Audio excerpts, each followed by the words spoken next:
بسم اللہ الرحمن الرحیم، والصلاۃ والسلام علی خاتم النبیین وعلی آلہ وصحبہ اجمعین۔ السلام علیکم ورحمۃ اللہ وبرکاتہ۔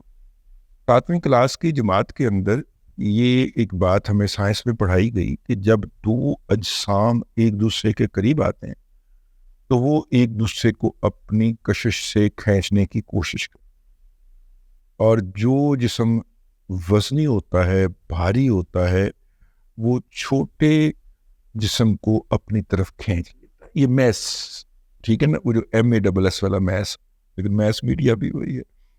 تو میس جو ہے مادہ اور اس کی حالتیں اور وہ پھر اس کی خصوصیات وغیرہ ساری یہ اس وقت پڑھی تھی ہم نے۔ اس کو آپ نے مد نظر رکھنا ہے، اور ہم آج ایک جائزہ، ایک فالو اپ ولاگ کر رہے ہیں جو اس وقت صورتحال لبنان کے اندر اور ایران کے اندر اور اس کا صورتحال اور ایک نیا منظرنامہ بھی بننے کے لیے ہے، اس کے اندر جو ہے وہ بھی صورتحال ہو سکتی ہے۔ تو بہرحال اب ہم چلتے ہیں اس کی طرف۔ دیکھیے، میں نے آپ کو ایک ڈاکومنٹری کا ذکر کیا تھا، وہ شاید الجزیرہ کی نہیں تھی، وہ فرینچ کی ایک جسے کہنا چاہیے کہ یوٹیوب پہ آپ کو مل جاتی ہے۔ اس طرح کی بہت ساری ڈاکومنٹریز ہیں۔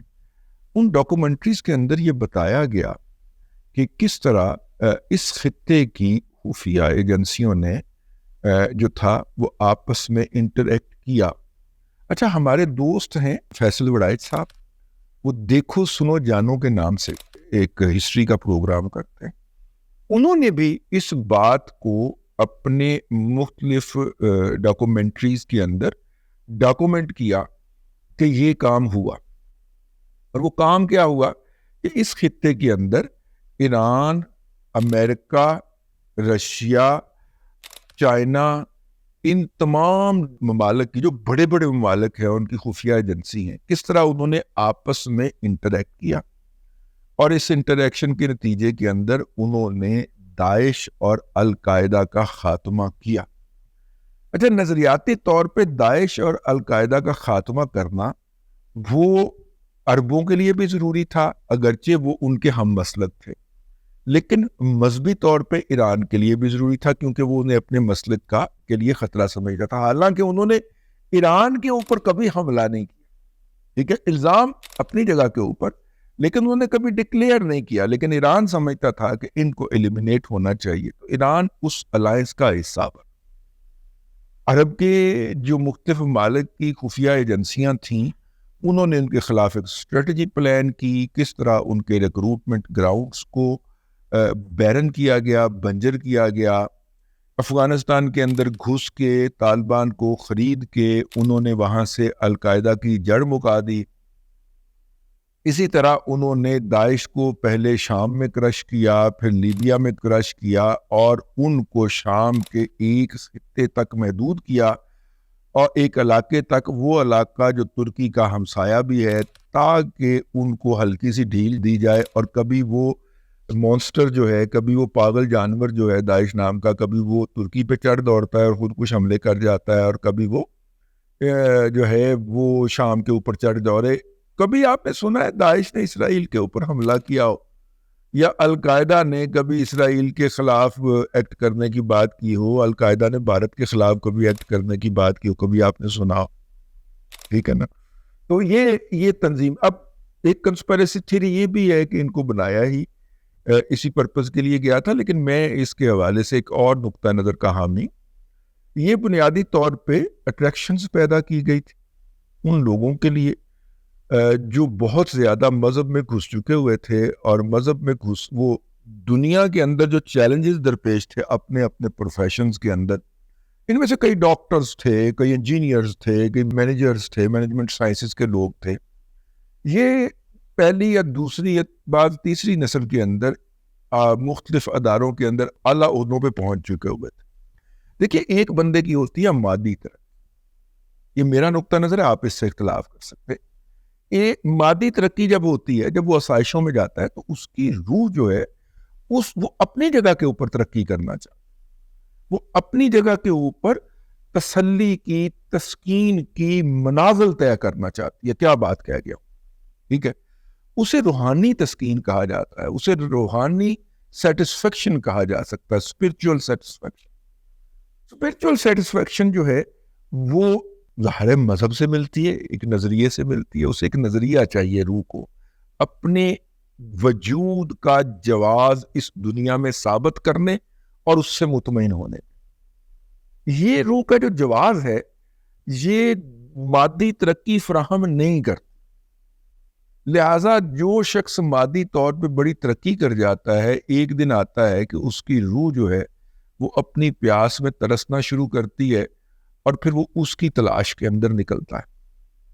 اور میں نے عرض کیا کہ وہ دنیا کا کسی بھی مذہب کے ماننے والا ہو، ایون ایتھسٹ بھی ہو، ایتھسٹ جو ہے چونکہ وہ مذہب کو تو مان نہیں رہا ہوتا تو وہ سوشل ویلفیئر کے اندر لگ جاتا. ٹھیک ہے، وہ کوئی ایسا فلوک ڈھونڈ لیتا ہے جس کو وہ پکڑ کے اپنی وہ والی حص جو ہے جو اسپرچل سیٹسفیکشن والی ہے وہ مطمئن کرنے کی کوشش کرتا ہے.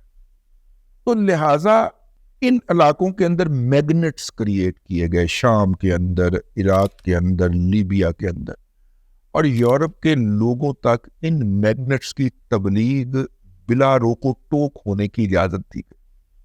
بھئی اگر کوئی داعش کی تبلیغ کر رہا ہے آن لائن تو سوئچ کہاں ہے بھلا، اس کا سرور کہاں پہ پڑا ہوا ہے؟ امریکنز کے ہیں.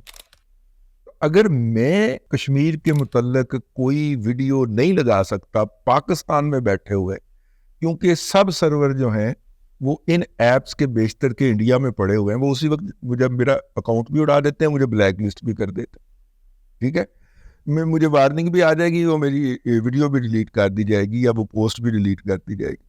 امریکہ کے مفاد کے خلاف یہ داعش اور یہ جو سارے القاعدہ وغیرہ جو تھے یہ تبلیغات کرتے رہے اور امریکن اسے ہوتے ہوئے دیکھتے رہے. گل سوچنا نہیں ہے نا، ٹھیک ہے نا. کسی نے ان کو اتنی کھلی چھٹی تھی نا کہ وہ ان کی سوسائٹیز میں گھسے اور ان کی سوسائٹی میں گھسے، اور ان کے ٹارگٹ کون تھے؟ مسلمز تھے. اور مسلمز کو انہوں نے اپنی طرف اٹریکٹ کیا، اور وہ اتنے احمق مسلم تھے کہ وہ اس طرح کی آسائش کی، ایسی آسائش کی زندگی جس میں انہیں اپنا مذہب پریکٹس کرنے کی فل اجازت تھی. صرف دوسرے کو گالیاں نہیں دے سکتے لیکن اپنا نقطہ نظر پریکٹس کر سکتے تھے. مساجد ہیں وہاں پہ، عبادات کی اجازت ہے. وہ سارا کچھ چھوڑ کے اور شام پہنچ گئے، عراق پہنچ گئے، لیبیا پہنچ گئے، اور وہاں پہ پہنچ کے وہ مارے گئے، مروا دیے گئے یا مار دیے گئے، جو مرضی آپ کہہ لیں. لیکن دنیا بھر سے اگر مسلمانوں کی ایک پوری نسل جو تھی جس نے اس وقت وہاں پہ سوسائٹی کے لیڈر بننا تھا کسی نہ کسی جگہ کے اوپر، یہ صادق خان جیسے چاند کے دانے بچے جو آئسولیشن میں پڑے ہوئے تھے لیکن جو تھوڑے سے بھی پریکٹیکل مذہب کی طرف مائل تھے اور مختلف مذہبی بحثوں میں ملوث رہتے تھے، وہ پڑے گئے. کسی کو داعش نے گھیر لیا، کسی کو القاعدہ نے گھیر لیا، وہ پہنچ گئے جی یہاں پہ لڑنے مرنے کے لیے، اپنی نسلیں تک اڑوا دی، ساتھ میں بیوی بچے بھی لے آئے، کئی ماں باپ بھی لے آئے، وہ سارے کے سارے یہاں پہ اور ہم جناب سیدھے جنت میں جائیں گے. ٹھیک ہے، ان کا نقطہ نظر ہے، کسی کو اس کا مذاق اڑانے کا حق نہیں ہے، لیکن یہ ہوا ہے، یہ ہمارے سامنے کی بات ہے. ذرا اپنا دماغ کھولیے اور تھاٹ پروسیس شروع کیجیے. یہ کتنے بڑے بڑے ہیرے تھے وہ یورپ کے اندر، امریکہ کے اندر، برطانیہ کے اندر، کینیڈا کے اندر، کتنے اعلیٰ اعلیٰ عہدوں پہ پہنچ چکے ہوئے تھے. ایک دم ان کا دماغ پھرا ہے اور وہ کسی کے ساتھ رابطے میں تھے، وہ یہاں پہ پہنچ گئے اور یہاں پہ پہنچ کے اسے تندور کے اندر روٹیاں لگانے پہ لگا دیا. وہ ڈاکٹر جس کے انگلیوں کی انشورنس تھی، کہ اتنا بڑا ویسکولر سرجن ہے کہ اس کی انگلیوں کی انشورنس ہے، ٹھیک ہے، اس کو تندور پہ القاعدہ نے، داعش نے روٹیاں لگانے پہ لگا دیا شام کے اندر. ٹھیک ہے، اور اپنی طرف سے وہ پرخلوص اور مطلب کہ وہ کیا کہتے ہیں جی، تمہید میں ہی سارا وقت گزر گیا. تو یہ اس پہلے ان کو اٹریکٹ کیا گیا اور پھر ان کو مارا گیا. ٹھیک ہے، اور اس طرح یورپ نے، امریکہ نے اور دوسرے ڈیولپ کنٹری نے اپنی سوسائٹی کی کلینزنگ کر دی ایسے ایلیمنٹ سے جو ان کی سوسائٹی کو مذہبی انتہا پسندی کی طرف لے جا سکتے تھے. انہوں نے اپنی سوسائٹی کی باقاعدہ صفائی. تو اب جناب آ جائیے اس صفائی کے اندر نا، ان کی جو خفیہ ایجنسیاں تھیں، پوشیدہ ایجنسیاں تھیں یا ظاہر ایجنسیاں تھیں، انہوں نے آپس میں کوآرڈینیشن. اچھا، اس کوآرڈینیشن کے اندر اب وہ تھیری لے کے آئی جو میں نے اس ولاگ کے شروع کے اندر بیان کی. جو پاورفل ایجنسی ہوگی وہ ویک ایجنسی کے راز بھی لے جائے گی، افراد بھی لے جائے گی اور مہارتیں بھی لے جائے گی۔ ویک ایجنسی بھی ہو سکتا ہے کہ اس سے کچھ سیکھ لے۔ سی آئی اے کے ساتھ اگر کوئی کوآرڈینیشن میں چلنے کی کوشش کرتا ہے تو سی آئی اے اس سے زیادہ بینیفٹ اٹھائے گی، اور جو بھی ٹیلنٹڈ بندہ ہوگا اس کو وہ ایکوائر کر لے گی۔ وہ جو کرنل صاحب ہیں جنہوں نے اسامہ بن لادن کی اطلاع دی تھی، وہ چوتھے کے دن ان کی جام پکڑ کے سگار پیتے ہوئے اور عربی ڈانس، بیلے ڈانس اپنے گھر کے ڈرائنگ روم میں کروا کے اپنی بیگم کے ہمراہ بیٹھ کے دیکھتے ہوئے کہ جو ویڈیو پوسٹ کر دی جاتی ہے ہر چوتھے کے دن، تو کیوں پوسٹ کی جاتی؟ وہ سی آئی اے کا ریکروٹمنٹ کا اشتہار ہے۔ وہ جو موصوف جیگوار کی گاڑیوں کے ساتھ کھڑے ہو کے اپنی تصویر کھنچواتے ہیں وہ کرنل صاحب، اور وہ شائع کرتے ہیں فیس بک کے اوپر یا ٹویٹر کے اوپر، وہ خود نہیں کرتے، وہ فرمائش پہ کرتے ہیں کہ داسس کہ اگر ہمارے ہاتھوں بکو گے تو یہ فائدے ملیں گے۔ یہ اشتہار لگاتے ہیں، سی آئی اے اشتہار لگاتی ہے اپنا ریکروٹمنٹ کا۔ تو وہ چوتھے کے دن وہ جو ہے غدار، بکاؤ غدار جو ہے، وہ چوتھے کے دن اپنی پوسٹیں کیوں لگاتا ہے؟ اس لیے لگاتا ہے۔ تو یہ ایک نشان۔ اس سے پہلے اگر آپ دیکھ لیجئے، پاکستان کے اداروں نے، پتہ نہیں مجھے یہ بات کہنی بھی چاہیے کہ نہیں سر، میں جان کی امان پا کے عرض کر رہا ہوں، پاکستان کے اداروں نے افغانستان کے اندر جنگ لڑی، اسائنمنٹ تھی نا ہمارے آفیسروں کی، لیکن کیا ہمارے کچھ آفیسر بلکہ بہت سے آفیسر طالبان کی تھیری کے اوپر یا مجاہدین کی تھیری کے اوپر بلیو نہیں کر رہے؟ سر میں کچھ نہیں کہہ رہا، یہ امید گل صاحب کیا فرمایا کرتے تھے، یہ ابھی حیات ہے ماشاءاللہ، اللہ تعالیٰ انہیں اور زندگی دے اور صحت والی زندگی دے۔ مرزا اسلم بیگ صاحب کیا کہا کرتے تھے، ہمیں اس زمانے میں اسد درانی جو تھے وہ میرا مطلب ہے کہ غدار لگا کرتے تھے، حالانکہ وہ بھی اسی ادارے سے تعلق رکھتے تھے۔ یہ بلیو کر گئے نا اس کے اوپر۔ تو ادارہ ہمارا ایک اسائنمنٹ میں گیا اور ہمارے آپریٹرز جو تھے وہ اسی تھیری کے اوپر بلیو کر۔ آپ کو میں صرف یہ مثالیں دے رہا ہوں، میں چھوٹا سا آبزرور ہوں، یہ میری آبزرویشن ہے، میں غلط بھی ہو سکتا، ٹھیک ہے؟ آپ مجھے اس سے کاؤنٹر آرگومنٹ بھیجیں گے تو میں ان کو بھی قبول کروں گا، کیونکہ میں کسی بند ذہن کے ساتھ بیٹھ کے ولاگ نہیں کرتا، میں نئی حقیقتوں کو قبول کرتا رہتا ہوں، اور نئی حقیقت یہی ہے۔ میں بھی میرے یہ ولاگ گواہ ہے، مطلب جتنا طالبان کا میں حامی رہا ہوں اپنے ولاگ کے اندر، اور میں نے جس طرح اس کی قیمت ادا کی ہے معاشی حالت میں بھی کی صورت میں بھی، پروفیشن کے حوالے سے بھی اور صحت کے حوالے سے بھی، شاید ہی کسی نے ادا کی ہو، ٹھیک ہے نا؟ عملی جہاد سے یا عملی جنگ سے منسلک ہوئے بغیر میڈیا کے محاذ کے اوپر، ٹھیک ہے نا؟ مطلب میڈیا کے محاذ کے اوپر یہ طالبان والی فلسفی سے جو جڑے ہیں، آپ یورپ میں جا کے کبھی ان کا رہن سہن تو دیکھیں بھائی، ٹھیک ہے؟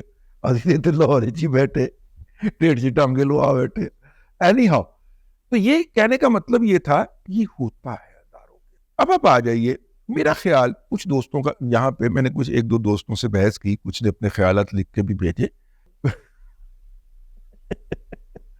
اداروں کے اندر سے بھی اور اداروں کے باہر سے بھی میرے ساتھ، میں اس حوالے سے فیڈ بیک لیا یا ان کے خیالات پڑھے، اور میں اس کے بعد یہ ولاگ کرنے بیٹھا ہوں۔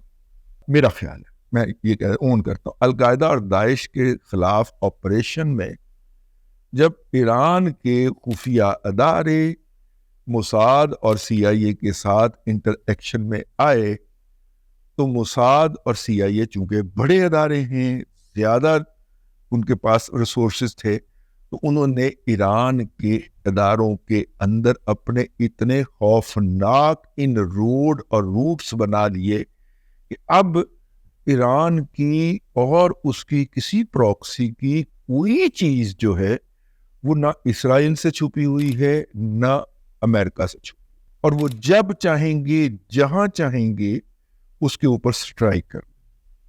بعین ہی جس وقت ایم بی ایس نے اختیارات سنبھالے ہیں، اس وقت کے بعد سے 3 حملے ہوئے ان پہ جان لیوا۔ کیوں؟ امریکنز نہیں چاہتے تھے ان کو، وہ تو ٹرمپ جیت گیا، اگر ٹرمپ صاحب نہ جیتتے تو ایم بی ایس صاحب نے جو ہے وہ ابھی تک ابا جی کے نام کے اوپر ہی آپریٹ کر رہے ہونا تھا۔ اور ظاہر ہے کہ سعودیہ کی جو خفیہ ایجنسی ہوگی اس کا تو بڑا امریکن سی آئی اے ہے، تو امریکہ کی اس وقت کی پولیسی ٹرمپ نے آگے ذرا ریورس کر، یہاں پہ اچھا کچھ لوگوں کا خیال ہے کہ یہ ایجنسیوں کے آپس کے انٹریکشن کی بات نہیں تھی، یہ جب جو مطلب کہ براہ راست جب آپس میں ان کا کانفلکٹ تھا، ایران کی خفیہ ایجنسیوں کا بھی اور موساد کا اور CIA کا بھی، اور ظاہر ہے کہ اس کے مقابلے کے ان دو نے اگر الائنس کر کے ایران کی خفیہ ایجنسی کو گرانا تھا تو وہ کتنی اسٹرانگ ہو سکتی. ایران کے پاس یہ پراکسی تھی اور مثال اس کے پاس انڈیا کی تھی کہ جس ملک کے خلاف آپ نے دہشت گردی یا تخریب کاری کرنی ہے یا اس کی جغرافیائی حدود تبدیل کرنی ہے، ایک تو آپ کی وہاں پہ آبادی ہونی چاہیے. یہ ماڈل ایسٹ پاکستان ماڈل، یار ایسٹ پاکستان ماڈل ہمیشہ ایرانین ایجنسی کے آنکھوں کے سامنے رہا کہ وہاں پہ 22-23% پاپولیشن جو ہے وہ مطلب کہہ لیں کہ ہندو ہے، تو اس کے اندر اپنی اس کے ذریعے آپریٹ کر کے ایک پراکسی کھڑی کر لی جائے مکتی بہانی، اور یہ کر لیا جائے اور یوں اس کے ذریعے ایک پورا ملک جو ہے اس کا جغرافیائی حدود اربا چینج کر دیا جائے.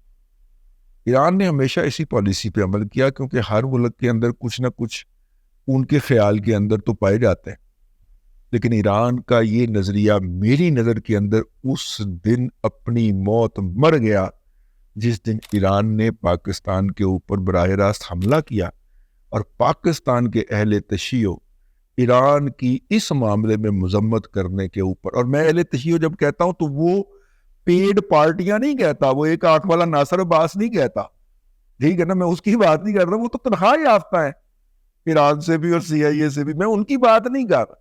وہ تو کبھی اپنے مقصد کے لیے وہ جو جس نے تمکی لگائی تھی وہ قادیانی ہوتا ہے. مطلب یہ بھی بات دیکھنے والی ہے، یہ اہل تشیع کے اندر جو بہت سارے یہ جو ٹوپیوں والے پھر رہے ہیں نا، یہ ذرا ان کا ماضی تو فرول کے دیکھیں، یہ قادیانیوں سے شیعہ ہوئے ہیں یار، اور یہ فساد ڈلوانے کے لیے باقاعدہ ٹارگٹ لے کے ہوئے ہیں. یہ بھی اب بے نقاب ہونے کا وقت آ گیا، لیکن موضوع بڑا لمبا ہوتا جا رہا ہے، پھر کس دن اس پہ بات کریں گے.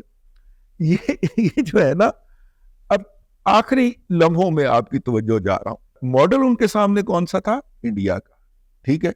ٹارگٹ انہوں نے اسرائیل کو کیا ہوا تھا، اور اسرائیل خود ایک آکوپینٹ سٹیٹ، ٹھیک ہے نا.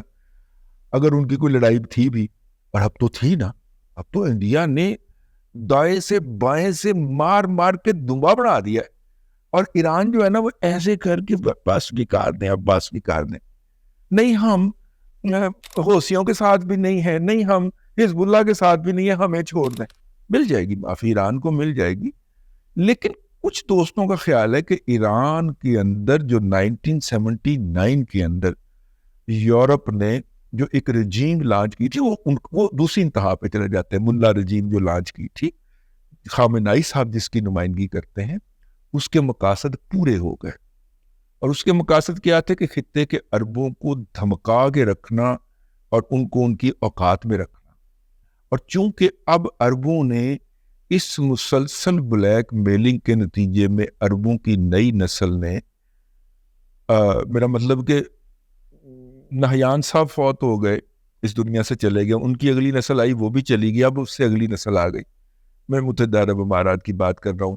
اب دیکھیے کویت میں بھی پچھلے دنوں، بحرین میں بھی، دوحہ میں بھی، تمام وہ جو لوگ جو تھے جو اسرائیل سے بڑی سخت نفرت کرنے والے تھے وہ چلے گئے. MBS تو چوتھی نسل آ گئی اس کے بعد نا، ٹھیک ہے. تو اب آپ آ جائیے، یہ جو نسل جنریشن چینج ہوئی، نیکسٹ جنریشن نے آ کے یار کہا ہم کتنی دیر لڑ سکتے ہیں. جیسے ہی انہوں نے اسرائیل کو تسلیم کیا، یہ ان کی فلسفی ہے، میرا ایگری کرنا یا نہ کرنا میٹر نہیں کرتا. تو اب ایران کے اندر جو ہے وہ ایک انتہا پسند اینٹی عرب حکومت کی ضرورت باقی نہیں. اب وہاں پہ ایک سیکولر ہو سکتا ہے، سیکولر ایکسٹریمسٹ حکومت کو انسٹال کیا جائے گا. موضوع بہت پھیل گیا لیکن صرف اشارے دے کے جا رہا ہوں، اس لیے اس رجیم کا جانا جو ہے وہ ٹھہر چکا ہے. یہ ان لوگوں کا خیال ہے، میں ان سے ایگری نہیں کرتا. میرا خیال یہ ہے کہ جتنی معافی ایران مانگ رہا ہے، تھوڑے سے اور چپیڑے مار کے اس کو معافی مل جائے گی اسرائیل سے. میری بات غلط لگے، وہ نظر کا اختلاف ہو سکتا ہے، آپ کا اختلاف کا پورا حق ہے، نیچے آگے فیڈ بیک دیجیے گا. گالم گلوچ سے پرہیز کیجیے اور فتوے بھی اللہ کا دام ہے نہ دیا کریں۔ اب تک کے لیے اتنا ہی، اگلے ولاگ کے اندر پھر آپ سے کی خدمت میں حاضری ہوگی۔ اللہ تبارک و تعالیٰ آپ کو آسانیاں عطا کرے اور آسانیاں خلق خدا میں تقسیم کرنے کی توفیق عطا کرے۔